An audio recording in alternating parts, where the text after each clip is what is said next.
네, 오늘도 저희 순빛교회 오신 모든 분들 주님의 이름으로 환영하고 축복합니다. 이 시간 주님의 은혜와 평강이 우리 모두와 함께하기를 간절히 바랍니다. 네, 저희가 이제 신앙생활 시리즈를 계속 이어가고 있는데요. 아마 이건 대림절까지 계속 가지 않을까 싶습니다. 질문. 저희가 하나님과의 관계가 신앙생활에서 계속 중요하다라는 전제를 가지고 지금 이야기를 나누고 있는데요. 하나님과의 관계를 위해서는 우리가 하나님을 더 잘 알아야 한다고 말씀을 드렸습니다. 하나님과의 관계라고 했을 때 두 가지 질문이 있을 수 있어요.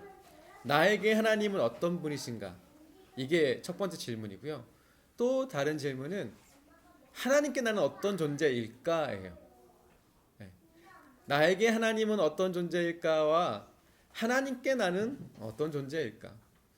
첫 번째 질문에는 많이 생각해 보셨을 거예요. 많이들 이야기를 하니까. 그런데 하나님께 나는 어떤 존재일까에 대해서는 많이 생각하지 않으셨을 거예요. 왜냐하면 당연하게 우리는 하나님의 자녀라는 것이 전제되어 있기 때문에 그렇거든요. 그런데 과연 그럴까? 이거에 대해서 제가 계속 말씀드렸어요. 하나님께서 우리를 위해서 예수 그리스도를 보내주신 것은 우리가 너무 사랑스럽기 때문에 보내주신 것이 아니라 하나님께서 우리를 사랑하시기로 마음 먹으셨기 때문에 보내주신 거라 말씀드렸어요. 우리가 너무 사랑스러웠다면 우리의 모습 어느 것 하나라도 마음에 드는 것 하나 있지 않았다면 예수님께서 오실 일은 없었을 거예요. 그렇죠? 그런데 예수님이 오셨단 말이에요. 오셔서 같이 잔치를 연 게 아니라 죽으셨어요.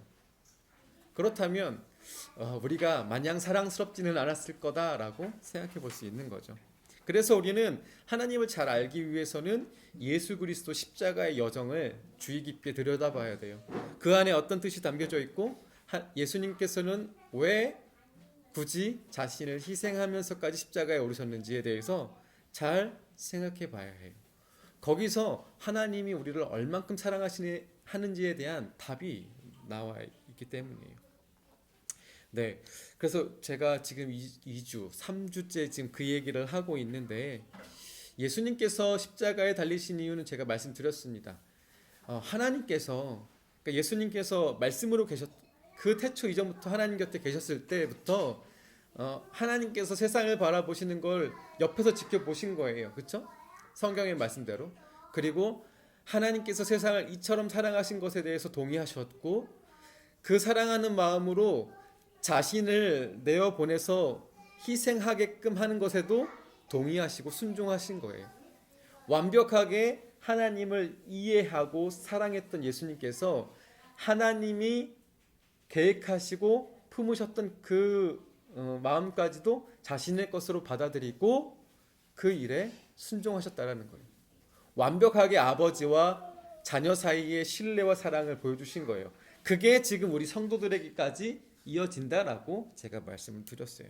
어려운 일이 아닌 거죠, 그렇죠? 제가 어려운 말씀 드리는 게 아니에요. 여기까지 이해가 되실 거예요. 그리고 십자가 사건은 일회성의 사건이 아니다라고 말씀드렸어요. 예수님께서는 한 번 십자가에 달려 돌아가셨지만 만약에 그게 일회성, 십자가 위에서만 모든 것이 끝나버렸다면 그 이후에 죄를 짓는 문제에 대해서는 하나님께서 너무 무능하셔요. 그죠? 그렇지 않다라고 말씀드리면서 우리는 끊임없이 변화해야 한다라고 말씀드렸어요. 십자가 이후에 하나님과 화해된 모든 인류, 모든 피조물들은 그때부터 변화해야 돼요. 어떻게 변화해야 하냐면 하나님께서 기뻐하시는 삶으로 계속 변화해야 돼요. 하나님과의 깨어져 버린 신뢰를 회복하기 위해 하나님의 약속을 지키기 위해서 애쓰며 살아가야 해요.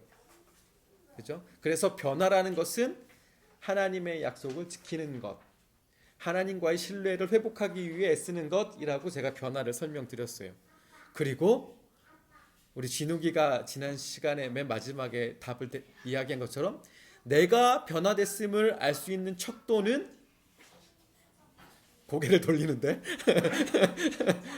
자, 내가 변화됐음을 알 수 있는 척도는 뭘까요? 지난 시간 마지막으로 그렇지. 하나님과 이웃을 내가 온전히 바라보고 있는가? 이게 내가 변화되고 있는 것에 대한 척도인 거예요. 하나님은 눈에 보이지 않잖아요. 제가 하는 얘기는 제 생각이 아니고요. 복음서에 이미 다 나와 있는 이야기예요. 하나님께서 이미 눈으로 볼 수 없는 자신에 대해서 나를 얼마나 사랑하는지 알기 위해서는 네가 얼마나 이웃을 사랑하는지를 보면 돼 라고 이미 복음서에 다 기록되어 있어요. 우리가 보이지 않는 하나님을 향해서 애쓰는 만큼 이웃에게도 애써야 해요. 그게 진정으로 우리가 이 땅에서 하나님을 사랑한다라고 하는 것에 대한 증거가 될 거니까. 자꾸 다른 얘기를 할까 싶기도 한데 한번 생각해 보세요. 구원이 있잖아요. 세상에 진짜 많은 구원들이 있어요. 이 땅에 예수님의 존재가 400명이 넘는다고 하잖아요. 자기가 예수님이라고 하는 사람들이. 그 어떤 구원이 진짜라고 여러분들은 확신하세요? 누가 구원받을 거라고 여러분들은 확신하세요? 내가 구원받을 거라고 여러분 확신하십니까? 알 수 없잖아요. 저기도 구원이라고 하고 여기도 구원이라고 한다면 누구 구원이 진짜인 거예요? 분명하게 성경에 말씀하고 있는 것은요. 구원받은 사람의 삶으로 그것이 평가되는 거예요. 구원이 나 구원받았어. 내가 교회 다니고 하나님 믿으니까 나 구원받았어. 이것으로 판단할 수 있는 게 아니고요. 구원받았다고 하는 사람들의 삶을 들여다보는 거예요. 그 사람들의 면면을 봤는데 정말 구원받았다고? 이러면 생각해 봐야죠. 이거는 단순히 우리 기독교뿐만 아니라 모든 구원을 이야기하는 모든 종교가 마찬가지예요.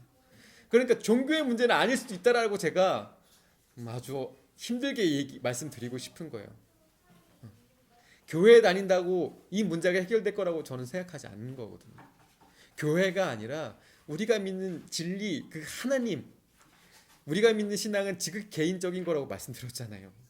그러니까 나와 그 하나님과의 관계, 그 사이에 교회는 없어도 돼요.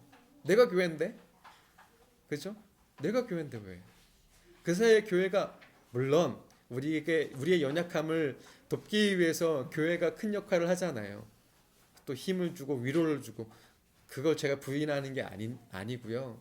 교회가 반드시 하나님께로 가는 통로는 아니라는 거예요. 보이는 교회가. 그걸 말씀드리고 싶은 거예요. 중요한 건 내 삶이 변화돼서 정말 누구도 나를 봤을 때 구원받은 사람이라고 이야기할 수 있을까? 이게 핵심이라는 거예요. 그러니 우리는 내가 지금 구원받다고 믿지만 그 판단은 하나님께서 하실 거라니까. 그죠? 우리는 그 구원에 맞는 삶을 살아가면 되는 거예요. 자, 오늘 본문에 보면은요. 성령께서 하나님의 자녀가 되게 한다고 이야기하고 있어요. 우리를 성령께서 하나님의 자녀로 만들어 준다라고 이야기를 하고 있거든요. 그러니까 성령께서 우리에게 오셨다라는 것은 사실 예수 그리스도의 영이거든요. 성령은 예수 그리스도의 영이에요. 예수님께서 승천하시면서 보혜사로 오신 게 성령이니까 성령에는 예수 그리스도의 속성이 다 들어가 있거든요. 그래서 우리가 성령이 우리 안에 임재하신다라는 것 자체는 우리가 우리 안에 예수 그리스도를 받아들였다는 뜻이에요. 이거는요, 그 앞서서 설명드린 것처럼 예수님께서 하나님을 완전히 이해했다는 것과 동일하게 해석될 수 있고, 결국 우리는 예수 그리스도를 받아들임으로써 하나님까지 받아들이게 되는 이 연결고리를 갖게 되는 거예요. 그래서 빌립이 나 하나님 보고 싶어요 하니까 예수님께서 야, 무슨 소리야, 네가 나를 계속 보고 있는데 나를 계속 보고 있으니 너는 하나님을 보고 있는 거야 라고 이야기하거든요. 예수님께서. 마찬가지로 우리 안에 성령이 임하시면 우리 안에 있는 예수 그리스도를 통해서 하나님께서 우리 안에 임재하고 계시는 거예요. 그러니 우리는 교회라고 부를 수 있는 겁니다. 제가 엄청난 지금 어려운 이야기를 하는데 생각해보면 되게 쉬운 얘기잖아요. 그죠? 근데 어려운 건 내가 성령을 어떻게 받느냐, 이 문제가 어려운 거지, 이 지금 돌아가는 이야기들은 그렇게 어려운 얘기가 아니에요. 그리고 이 이야기는 딱 한 단어로 표현할 수 있어요. 바로 세례. 이 모든 과정이 세례인 거예요. 세례를 어떻게 표현하냐면요, 예수 그리스도와 연합된다라고 얘기하거든요. 병민이 잠깐 나와볼래? 제가 예수 그리스도라는 나무예요. 예수 그리스도는 나무가 이렇게 있어요. 근데 병민이라는 나무가 이렇게 있는데 병민이가 아마 아파요. 이 나무가. 그러면 어떻게 해요? 보통 건강한 나무에 접붙이잖아요. 그래서 여기 있는 남아있는 건강한 부위를 해서 나한테 묻히는 거예요. 이렇게. 그러면 이거는 병민이의 팔이지만 저한테 접붙임 당한 거잖아요. 그러면 사람들이 볼 때 병민이는 어디에 속한 거예요? 저한테 속해져 있는 거잖아요. 하지만 요건 어디예요? 원래 병민이 거란 말이에요. 남아있단 말이에요. 병민이지만 예수 그리스도 안에 있는 것. 이게 세례인 거예요. 그래서 완전히 새로운 존재로 거듭나는 것. 이게 세례인 거예요. 이렇게 이해하면 어렵지 않으시죠? 그러니 우리는 스스로 이걸 부딪혀서 나는 거기에 살지 않을 거야. 옛날로 돌아갈래. 이렇게 되면 어떻게 돼요? 죽는 거죠. 그렇죠? 떼어내면 죽는 거예요. 붙이면 사는 거고. 이게 이제 기독교 우리 신앙 우리 좀 기독교에서 이야기하는 세례의 내용이거든요. 생명을 이어붙이는 거거든요. 그러니까 죄의 본성 지난주에 얘기했던 죄의 본성에서 우리가 은혜 안으로 들어와서 생명을 이어받게 되는 것, 접붙임 당하는 것. 그래서 이렇게 접붙임 당한 예수 그리스도께 접붙임 당한 사람을 뭐라고 부르냐면 그리스도인이라고 부르는 거예요. 그죠? 그냥 교회 다니니까 그리스도인이 아니라 접붙임 당했으니까 나면서도 예수 그리스도이니까 우리를 그리스도인이라고 부르는 거예요. 이게 그리스도인의 참된 의미인 거예요. 그러면 이제 이 나무에서는 어떤 열매가 맺혀지겠어요? 예수 그리스도의 열매가 맺혀지겠죠. 이전에 혼자 있을 때 열매 맺혀지는 게 아니라 이제 예수 그리스도의 생명력을 얻어서 그에 대한 열매를 맺어가는 것. 이게 그리스도인의 삶인 거예요. 예수 그리스도께 접붙임당한 그 열매는 어떨까요? 더 설명하지 않아도 아시겠죠? 그리고 여기 아바 아버지라는 단어가 오늘 나오잖아요. 이 단어가 되게 의미 있는 단어이거든요. 그리고 아바 아버지라고 이야기하는 것과 함께 양자라는 단어가 나와요. 그죠? 아바 아버지와 양자. 여기서 아버지라고 부른다라는 건 그런 거 있잖아요. 창조주와 피조물 사이의 관계가 아닌 거예요. 더 이상. 그런 거 있잖아요. 창조주를 아버지라고 부르기도 해요. 어떨 때 부르냐면요. 전기의 아버지, 자동차의 아버지 이렇게 하잖아요. 그걸 만들어낸 사람을. 그 관계는 아니라는 거예요. 그래서 여기서 아바 아버지라고 할 때 그렇게 해석해야 되나라고 생각할 수 있지만 그 밑에 양자라는 단어를 쓰면서 그거는 그 얘기가 아니라 아버지와 아들의 관계라고 이야기를 하고 있는 거예요. 양자가 됐다라는 그 의미 안에는요 두 가지 의미가 있는데 하나는 혹시 이걸 알 수 있을까? 양자라고 부르는 것에는 깔려 있는 의미가 두 가지가 있는데 혹시 이거 어렵긴 한데 그렇지 양자 아들 하나님과의 관계 그것도 맞지 그렇지 잘 생각해 보세요. 양자로 하나님께서 맞아주셨다라는 거에는 두 가지 의미가 담겨져 있는데 자, 첫 번째는 원래 아버지가 있었다는 얘기예요. 양자로 삼아줬다는 거. 원래 태어났던 저기 아버지의 존재가 있다라는 거고 이제 더 이상 그 권속 안에 있지 않고 하나님께로 왔다라는 의미를 담고 있고요. 또 다른 한 가지는 당시 이스라엘의 문화는 되게 가부장적이었거든요. 근데 아바 아버지란 이 단어의 의미 안에는 아빠라고 부르는 굉장히 친밀한 의미가 담겨져 있단 말이에요. 그러니까 생각해 보면 그 당시의 문화로는 쉽게 아빠 아버지라고 부를 수 없는 거예요. 그 당시의 문화를 넘어서는 친밀함을 지금 표현하고 있다라는 얘기죠. 그러니까 이거는 단순히 우리가 꼬맹이들이 아빠 부르는 것하고는 조금 다른 차원인 거죠. 모든 시대적인 상황과 또 관심들 또 모든 가치관들을 다 초월해서 그렇게 부르는 이름이 바로 아바 아버지라는 거예요. 지난주에 계속 말씀드렸던 죄의 본성 안에 우리는 이제 원래는 그 안에서 죽을 수밖에 없는 죽음 아래에 있던 존재들이었는데 그래서 거기에 권속이었죠. 근데 예수 그리스도의 십자가 사건으로 인해서 우리는 하나님께로 왔고 더 이상 거기에 있지 않고 모든 권리가 하나님께로 넘어왔다라고 이야기를 하는 거예요. 그렇게 넘어와서 우리가 그 아버지를 되게 어색할 수 있잖아요. 양자니까 되게 가까이가 어렵고 그런 존재로 이해할 수도 있겠지만 하나님께서는 그 관계를 다 부수시고 아바 아버지라 부를 수 있게 해주셨다는 거예요. 아주 친밀하게 부를 수 있는 그런 존재. 그럼 우리는 여기에서 되게 좋아하죠. 와, 아바 아버지, 하나님을 아바 아버지로 부를 수 있다, 하나님의 영광에 들어갈 수 있다라고 좋아하지만 치명적인, 아주 치명적인 문구가 맨 17절 마지막에 등장해요. 그래, 너는 양자야, 내 아들이야, 내 자녀야. 그러면서 너는 상속자거든. 상속자니까 내 영광도 다 받고 고난도 받아라. 상속자가 우리나라 그 법제도 안에도 그 포기하는 거 있거든요. 부모님이 돌아가셨을 때 그 남겨지는 것들에 대해서 포기하면 안 받게 되어 있어요. 그죠? 그러면 채무도 받지 않지만 유산도 못 받는단 말이에요. 마찬가지로 우리가 하나님의 자녀됨의 영광뿐 아니라 고난, 우리는 다 영광을 원하잖아요. 그런데 난 고난 받기 싫어, 이거는 상속하지 않겠습니다, 이렇게 해버리면 상속자의 능력이 상속자가 될 수 없다라고 이야기를 하는 거예요. 근데 이 얘기는 잘 안 하죠. 그죠?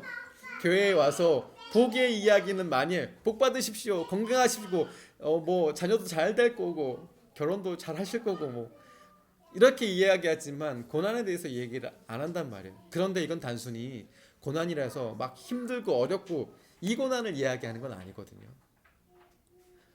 십자가의 고난, 예수님께서 걸어가신 그 고난이 예수님께서 짊어지고 가신 고난, 십자가였지 우리도 똑같이 십자가를 들고 사람들한테 침배침 당하고 막 맞고 이야기를 하는 건 아닌 것 같아요. 제가 생각할 때는 우리가 짊어지는 십자가가 있다라고 얘기하잖아요. 복음서에 보면 여러분들이 짊어지고 있는 십자가 다 다를 거예요.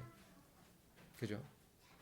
사람마다 다 자신이 힘들어하고 하나님을 의지할 수밖에 없는 문제들이 다 다르단 말이에요. 누구는 부모님이 될 수 있고 누구는 경제적이 될 수도 있고 친구와의 관계가 될 수 있고 다 달라요. 그러니까 어떻게 얘기하냐면요, 고난이라는 것은요, 내가 하나님을 믿으면서 일상을 살아갈 때 감내해야 하는 모든 것들을 저는 고난이라고 생각을 해요. 그러니까 특별히 어렵다, 특별히 내가 예수님 때문에 하나님의 이름을 위해서 사람들로부터 비난을 받는다, 이런 것이 포함되어 있긴 하겠지만 그런 것뿐만 아니라 우리가 일상에서 경험하는 아주 작은 것들, 하지만 나는 거기에서 너무 힘들어하는 모든 것들, 이런 것들이 다 고난이 아닐까. 그러니 내가 그 고난을 짊어지고 일상을 살아가잖아요. 하루하루를 살아간단 말이에요. 그때 내가 포기하지 않고 하나님을 의지하는 것, 이게 상속자로서의 역할인 거죠. 우리가 하나님께 기대하는 기도하잖아요. 뭐도 잘 됐으면 좋겠고, 우리 맨날 얘기했잖아요. 그때 건물 집이었나 그런 걸 바라기도 하고, 자녀가 잘 됐으면 좋겠고, 이런 세상적인 영광도 있고, 또 성경에서 얘기하는 영광은 그 영광은 아닐 거란 말이에요. 분명하게 여러분들이 생각하실 때 동의하실지 모르겠지만 예수님께서 십자가에서 얻으셨던 영광은 당시 세상 사람들이 봤을 때 전혀 중요하지 않았던 거란 말이에요. 세상 사람들이 봤을 때 십자가의 죽음을 어떻게 봤어요? 그냥 천박한 죽음이라고 생각했잖아요. 그러니 세상 사람들이 봤던 영광하고는 질이 달랐던 거예요. 하나님께서 원하셨던 영광은 다른, 그것을 걸어가셨던 예수 그리스도께서 얻으셨던 영광도 다른 거란 말이에요. 그 얘기들은 이제 또 나중에 다른 시리즈에서 조금 더 설명을 드릴게요. 이것만 오늘 기억해 주세요. 우리는 하나님의 자녀로 살아가는데 우리가 원하는 그 영광은 하나님께서 주시고자 하는 영광과 다를 수 있고요. 또 우리가 받는 고난은 예수님께서 실제로 당하셨던 고난과는 다를 수 있다는 거예요. 하지만 그것이 무엇이든 간에 우리가 포기하지 않고 하나님을 의지하며 살아가는 것, 이게 상속자로서의 삶이라는 거고, 제가 다시 처음으로 돌아가서 우리가 변화를 이야기할 때 하나님과 이웃을 바라봐야 된다고 말씀드렸잖아요. 그러면 내가 일상을 참아내며 하나님 의지하며 살아갈 때 그것이 나에게만 끝나는 것이 아니라 나로 인해서 하나님과 이웃을 향해서도 그 영광이 흘러갈 수 있는가, 이것까지 바라봐야 한다라고 말씀드리고 싶은 거예요. 어려운 겁니다. 되게 어려운 얘기를 오늘 제가 그냥 훅훅 해버렸어요. 이거 바로 이해 안 하셔도 되고요. 동의가 안 되시면 저한테 언제든지 질문해 주세요. 정리해서 이제 설명드릴게요. 하나님과의 관계에서 키워드는 변화다. 네? 변화다. 그리고 변화는 하나님과 이웃을 바라보는 삶이다. 그리고 변화의 시작은 예수 그리스도다. 예수 그리스도께서 본이잖아요. 하나님과 이웃을 온전히 바라보신 아주 그냥 딱 표본이에요. 자기의 생명까지 드리면서도 하나님과 이웃을 바라보신 거니까. 그러니 우리가 변화하기 위해서는 예수 그리스도를 보면 돼요. 그래서 예수 그리스도의 십자가 사건으로 우리는 하나님과 관계가 이제 아버지와 아들의 관계, 양자의 관계로 바뀌었다라는 거예요. 그러니 우리는 이제 그 자녀된 삶을 살아야 되는 거고, 그 삶은 특별한 것이 아니라 일상을 살아내며 힘들고 어려울 때 포기하지 않고 하나님과 그 길을 걸어가는 것, 이게 상속자의 삶이다라는 거예요. 그렇게 사셨으면 좋겠습니다. 그러니 고난이라는 단어 앞에서 움츠러들 필요가 없어요. 이미 여러분들은 고난 속에서 살아가고 계십니다. 작은 것들까지도 다 포함되어 있는 거예요. 그죠? 누구에게도 말 못할 문제들 뿐만 아니라 내가 지금 고민하고 기도하는 모든 것까지도 다 고난일 수 있어요. 그러면 우리가 영광을 바라보며 하나님 믿으며 나아가고 있는데 그 영광은 그 문제들의 해결이 아니라는 거죠. 우리가 얻을 영광은 끝까지 하나님과 함께하는 것, 이게 우리가 누릴 영광일 거예요. 그러니 우리 끝까지 힘내서 가보셨으면 좋겠어요. 당장 우리 알 수 없어요. 아까 제가 구원은 우리가 판단할 수 있는 게 아니라고 말씀드렸잖아요. 올라가서 판단을 받아야 되니까. 그러니 최선을 다해 살아가야지 않겠습니까? 다 같이 최선을 다해 살아갔으면 참 좋겠습니다. 기도하시겠습니다.